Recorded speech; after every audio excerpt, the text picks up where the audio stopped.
This is WRAL News, your #1 source for local news. The state's move-over law went into effect in 2002, but since then, law enforcement officers continue to be injured or killed by motorists who don't obey it. Hello and thanks for joining us. I'm Gerald Owens. And I'm Deborah Morgan in for Catherine Brown. Drivers who wait until the last minute to move over put lives in danger.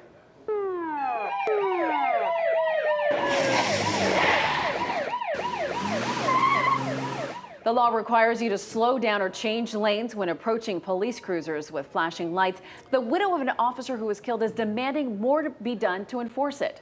WRAL's Gilbert Bay spoke to the woman who spent this week in Raleigh lobbying lawmakers for change. Gilbert? Well, Gerald and Deborah, as you mentioned, that law's been around for about 17 years, but still there are countless on record where law enforcement officers and first responders have been either injured or killed by motorists who don't move over. Now we have one of the widows of one of those officers demanding that the people who don't move over be held more accountable. Getting it passed yesterday in the Senate, I just stood there with my hands raised in the air. Leah Quick has been on a mission ever since her husband, Lumberton police officer Jason Quick, was hit and killed in December on Interstate 95. During this grieving process, I thought of a way that how can I honor my husband? Quick says she thought about all the law enforcement officers and first responders who are still in harm's way while performing their duties on state highways. There are countless videos showing officers nearly being hit by drivers who are not paying attention to the road or are intoxicated. Quick has asked lawmakers to increase the penalties for motorists who violate the state's move-over law. And although, there's nothing that we can do for Jason, but we can help protect our law enforcement, our first responders. The law requires drivers to move over one lane or slow down if possible when approaching an officer displaying flashing blue lights or other first responders on the scene of a crash. If the bill is signed into law, it will be known as the Officer Jason Quick Act and would make violators guilty of a felony instead of a misdemeanor. Honor my husband in this way. And I'm so thankful and I'm so glad that people, by bringing awareness to this law, now people are starting to see that this is happening too much. And numbers from the Highway Patrol show that they are writing fewer tickets and citations for move-over law violators over the past couple of years, which means people are starting to probably get it. And, Gerald, that bill is expected to be signed once it gets to the governor's desk. Well, you have to give her a lot of credit for her mission. Gilbert Bayes, live in Fayetteville. Thank you. We're following breaking news now. In Wilson County, we just learned a victim of a crash has died. WRAL's Rosalia Federa is at the scene in the breaking news tracker. Rosalia? Deborah, the driver of a car was heading east on NC 42 when they crossed the center line and hit a tractor trailer head on. That driver has died. Now, they've towed that car away, but I want to give you a better look at the tractor trailer. The tractor trailer is actually on the side of the road in the woods right there. You can see it. Now, Highway Patrol is still on scene investigating, but they tell me that white car that the driver that has died was driving, again, crossed the center line, hit the tractor trailer head on. Now, NC 42 is closed still from Sadie Road to 581. Deborah, I'm going to send it back to you. All right, Rosalia, thank you. A federal grand jury in Raleigh has indicted 15 undocumented immigrants. Most of them were found in Wake County. One person was found in New Hanover County and 2 in Johnston County. Many of the illegal immigrants were deported several times in the past. 2 of those arrested have past felony drug charges. The cases are being investigated by ICE. Reports of violent crimes and theft have dropped to a historic low in Southern Pines. That's according to the police chief. He said 428 crimes, such as homicide, robbery, rape, and property crimes, occurred in 2016. That number has gone down to 343 offenses in 2018. Chatham County schools are upgrading its safety features. The Board of Education recently approved upgrades to front door security systems and canines that can detect firearms. The front door systems will require key card access, and they will link into the school's security camera system. The upgrades will cost about $100,000. The former News and Observer building is set to be transformed into an office and residential project in Raleigh. The building across from Nash Square was sold for $22 million. The N&O has started relocating to 2 floors at One City Plaza in downtown Raleigh. The full move will take place sometime this year. The long journey to complete 540 around Raleigh may have hit a new stumbling block. WRAL's Brian Schrader explains the new legal challenge. The Southern Environmental Law Center filed a petition yesterday. It's the latest in its effort to stop the highway's construction through southern Wake County. The petition challenges the state's approval of a water quality permit. It says completing 540 would destroy streams and wetlands, increase stormwater runoff, and hurt air quality.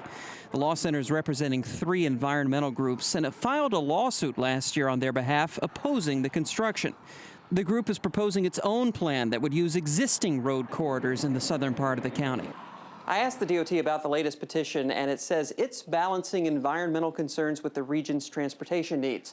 Right now, at least, the DOT says construction of the next section of 540 from 401 to I-40 could begin later this year.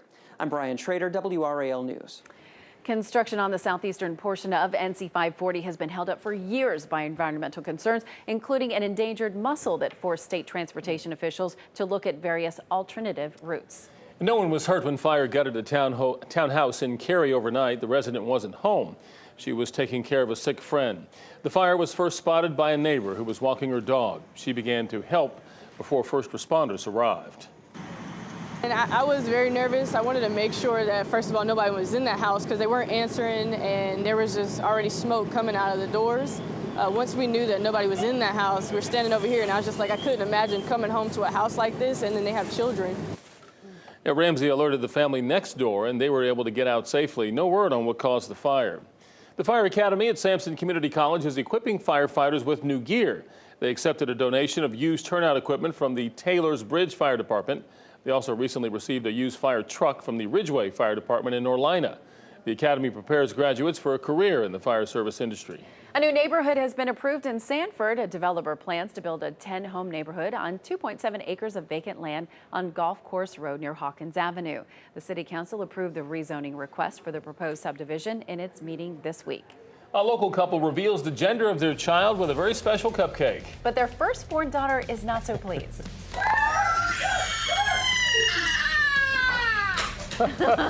Coming up, what the family has to say about the rest of this video that's gone viral. And an unprecedented summit as Pope Francis confronts sexual abuse in the Catholic Church. New details from the Vatican. Plus, an 11-year-old in North Carolina willing to stand up for what's right. What he's organizing in the state to stop child abuse. Tonight at 6.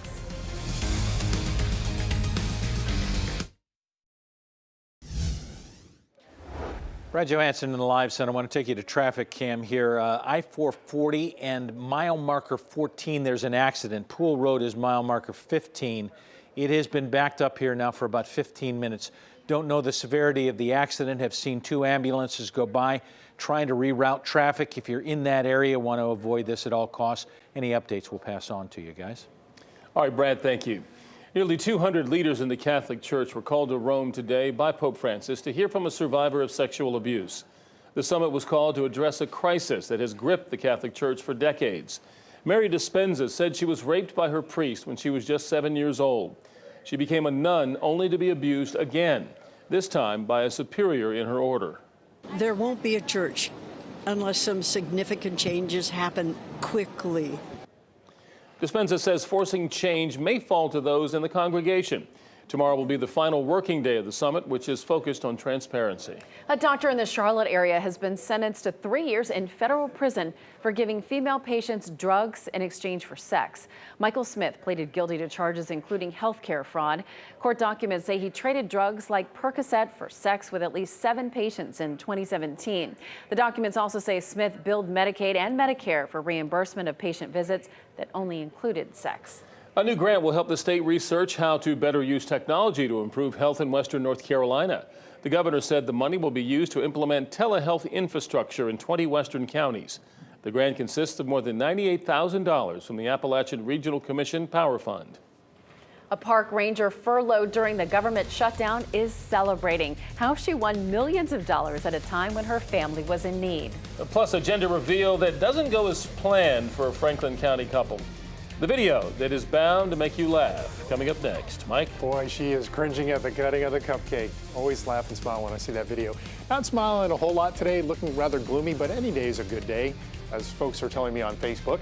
Right now out at Goldsboro, it's 45 with a dew point of 43. When we come back, we're going to check out how much more rain we're going to see between now and Sunday. It's coming up.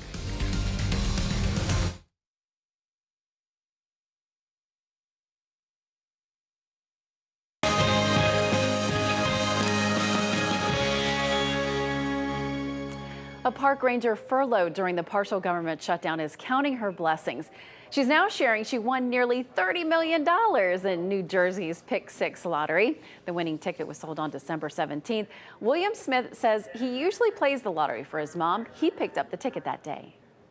When I read it the first time, you know, like you look, and then you're like, wait a second, this can't be though. I can imagine. The money came at a perfect time for the family. Smith is out of work. His mom is a federal worker who was about to be furloughed before they won. The family also had seen some tragedy before the big payout. Smith's father died 2 years ago, and then his mom's boyfriend passed away in November. They will take home more than $14 million after taxes. Good for them. Yes. Glad to know that they had that opportunity after such tragedy in their lives. But I can imagine looking at it too and just thinking, what? Are you sure that this is real? Are we sure? If you like these good news stories, go to our Facebook page and join our good news group for your daily dose of happy. So Franklin County family is overjoyed to welcome a new baby into their home. But their firstborn child was not so thrilled when the baby's gender was revealed. It's a video that's going viral. Take a look. I'm so scared. I'm so scared. It's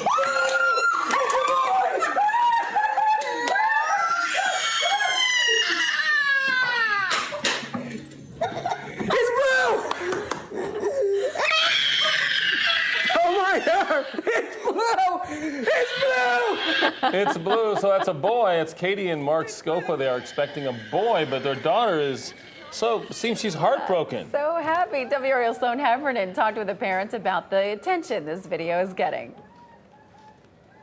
This is where the video was shot just last night. The Scopa family never expected that their gender reveal and this little girl's reaction would get so much attention. Belle, is there going to be blue or pink in the center? This is the moment leading up to the big reveal. The color inside of this cupcake will show Katie and Mark Scopa if they are having another girl or a boy. Mark Scopa has been hoping for a boy. A father always needs a son. I don't know what it is, but one of each is good too. When the moment finally arrived, boy, was it a surprise. Is it going to be a boy or a girl? Let's see. Oh God. I'm so scared. Come on, Blue! I'm so scared. I'm so scared. The video of 3-year-old Isabella's reaction has gone viral. It's just insane. I mean, I didn't think this would happen. Katie Scopa says despite what some may think, her little girl's tears had nothing to do with not wanting a brother. Big occasions she tends to freak out about sometimes, so it wasn't anything out of the norm. You know, it happens. I mean, she's a toddler. A toddler who is about to get a little brother. Is it a boy or a girl? Boy. It is? The couple says all they really want is a healthy baby. But oh boy, this news only makes it better. Oh my God! It's blue! It's blue! Sloan Heffernan, WRAL News, Franklinton. It's blue! The dog's turning around doing 360s. Excited, yes. Well, in less than 24 hours, the video has had more than 42,000 views. A lot of people wanting to share that and watch it. Oh, she's so Good cute. for them. The little girl, Congratulations. she was crying about the cupcake. Yeah, you cut my cupcake. She'll be all right. You cut the cupcake. She'll be just fine. Yeah, We'll sure get her she ate some it. more I'm cupcakes. sure she ate it later and enjoyed it and stuff. Probably got a brand new one. Yeah. I wish we'd have blue sky. Oh, yes. But I do have a WRAL Weather Watchers picture that will make you feel better if you don't like all the gray. Take a look at this. This is from Judy 2. She was in Emerald Isle last week, and she just wanted to remind us that there was some blue recently. Beautiful. And she wanted to share it with us. And this is what we can expect on Monday. Monday, we're either full sunshine or mostly sunny skies. So we can expect a scene like that. Well, unless you're at Emerald Isle, but you get the idea. But we'll have sunshine all across the area. Okay, let's move ahead. How about, is gray your favorite color yet? We've had a lot of gray skies recently, and there's a lot of gray sky in this visible satellite picture, and it will continue tonight and during the day tomorrow. How about the color green? Is green your favorite color yet? Because we've had a lot of green on the radar for the past 7 days. We have another day tomorrow with green on the radar and early Sunday morning, and all this rain seems to be training over the same areas across Raleigh. It points northward into southern Virginia. Not a whole lot yet over the southern part of the state, but in Fayetteville and points southward, you're seeing mist. Not much in the way of measurable rain, but that measurable rain is farther up to the north. So temperatures are cold. 44 right now at RDU, 43 at Fayetteville, 43 at Boone, 46 at Fayetteville, and yesterday where Wilmington was 80, they're standing at 50 right now. And here's a look at the local radar, and you can see the rain where the darker shading green is, and the yellows, that's where the rain is the most steady. Where you see the lighter shades, that's sort of drizzle and mist and some very, very light rain. Up to the north, some heavier rain moving through southern Virginia. It's Mecklenburg County that's getting some pretty decent rains around Clarksville, over Carr Lake, getting over to Druryville and Totaro, and eventually over toward Newport News. Now, as we take a look at the precipitation potential between now and Sunday morning, we're just going to let this run to give you an idea of how much more precipitation we're going to see. And since the rain is pretty much set up in the same corridor, and that's going to be the case tonight and during the day tomorrow, the heaviest rain will be up to the north, where there could be over an inch across southern Virginia, maybe up to an inch additional over Roxborough, lesser totals to the south over Fayetteville and Lumberton during that time period. So we're taking a look at our North Hills cam. North Hills, there's the Renaissance Hotel and all the other local businesses. There's the Beltline there. There are all the Tesla chargers over there at North Hills. That's where we have our Tesla charging station. Got to point that out, of course. Temperature trend started off with a warm start early this morning at 53 at 1:22 a.m. And then once our cold front came on by, temperatures descended. 45 is the coolest low we've had so far, but by midnight tonight we'll probably be in the low 40s, so we'll record the official low at midnight. And heading into the evening, light rain, drizzle, mist, 42 at 7, 41 at 9 o'clock, 41 at 11 o'clock. You get the idea. You are going to need your umbrella. You are going to need your coats because it will be cold and damp through the period. And expect these kind of numbers when you start the day on should say Saturday. It's a messy Saturday for this graphic, with highs staying in the 40s tomorrow with rain likely through the period. Here is your 7-day forecast. 45 are forecast high tomorrow with rain, drizzle, mist. Now for the day on Sunday, we start off with 40s in the morning. Clouds and rain to start the day, and then during the afternoon, we do expect the sun to come out. Our forecast high is 74. So in the morning, you see that rain that came on by. Lunchtime, the rain will be to the east. So at this point, we start to see the sun come out. We have a roaring southwesterly wind, and with that and the sunshine, we are going to make the attempt to get up to 74. During the afternoon, the front moves on by, and then it's Sunday night and during the morning on Monday that we cool down into the 30s. 59 on Monday, 61 on Tuesday, and then even cooler for Thursday and Friday of next week. But more importantly to note is no rain all next week. Yes. We're flip-flopping the pattern again. All right, it's about time. Yes, it is. Thank you, Mike. I want to mention real quick, one reason why we're all wearing red today. We lost a colleague on Monday, Mayona Moses. She was in our accounting department in corporate, and she was a big NC State fan, so we're all wearing red today for her. Yeah. She will be missed. Yes. Yeah. Thank you. The second black woman to serve on the North Carolina Supreme Court receives more accolades. As Black History Month comes to a close, we introduce an impressive woman who many are calling an inspiration. Time already to let the campaigning begin. Democrat Dan McCready declared he is running again in the new election for the state's 9th congressional seat. New tonight at 6, how long the election process could take and why. And an 11-year-old in this area is inspired to change the world. New tonight at 6, he'll explain why he wants to draw attention to a social issue now instead of waiting until he grows up. The town of Hillsborough is offering grants to groups that will increase tourism to the area. The grant applications are available for local nonprofits. Grant requests can range from $500 to $10,000 and requires a 20% match from recipients. Applications are due by March 15th on the town of Hillsborough's website. In honor of Black History Month, bus passengers in Fayetteville can ride for free on Saturday. OHOP clothing brand is paying $100 worth of bus fares on Route 12. It begins at 10 a.m. at Bronco Square, which is across from Fayetteville State University. Flyers with Claudette Colvin and Rosa Parks have been posted on social media sites to promote the bus rides. Tonight, we conclude our Celebrating Black History Month series. This year, our focus is on women, who are often the unsung heroes in our community. Now, this week, Micaiah Thurman introduces us to our 4th winner, a North Carolina Supreme Court justice who has just blazed her way into history. Back in January, we selected our Black History Month honorees. And even then, Associate Justice Sherry Beasley's resume was impressive. Now, just days after we told her, an even bigger surprise came in a news conference with Governor Roy Cooper. I'm proud to name the Honorable Sherry Beasley the next Chief Justice of the North Carolina Supreme Court. That's right, she did it. The second black woman to serve on the North Carolina Supreme Court is now the first to become a Chief Justice. This is a great day and a great time in this state.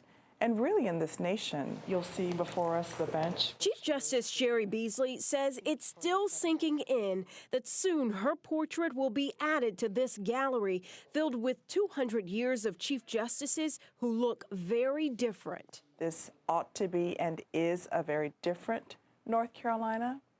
That this ought to be and is a very different Supreme Court. That is something. Beasley's law career spans 20 years, yet this wife and mother of twin boys still finds time to volunteer and mentor young attorneys. They call her an inspiration. To be able to look and sit here in our state Supreme Court and see someone who looks like me presiding as the Chief Justice is just, oh, it just gave me chills again. Beasley says she values mentorship because that's why she's here today. In fact, she says Patricia Timmons Goodson, the first black woman to serve on the Supreme Court, is the reason she knew she could accomplish anything. Often progress is incremental. It is so encouraging to see that the next generation of leaders of color are asserting themselves, and we're in good hands. To her, Beasley hopes to use those hands to reshape stereotypes and to encourage girls. There are times when people tell you that you can't do something, and really it has more to do with the confinement of their own ability to see it. And it has nothing to do at all with a girl's potential. And it's because of her perseverance to break down barriers, her dedication to mentoring the next generation, that we honor Chief Justice Sherry Beasley with our 2019 Celebrating Black History Month Award. Thank you, Micaiah. Thank you so much. This is very nice. Micaiah Thurmond, WRAL News, Raleigh. Beasley will be sworn in next month. To check out any of our past nominees, log on to WRAL.com and search Black History. Nearly half of the female students who participated in a safety survey said they have been sexually assaulted while enrolled at a local nationally renowned university. Coming up, we'll show you which school published the information and break down the staggering results. WRAL News at 6 starts now.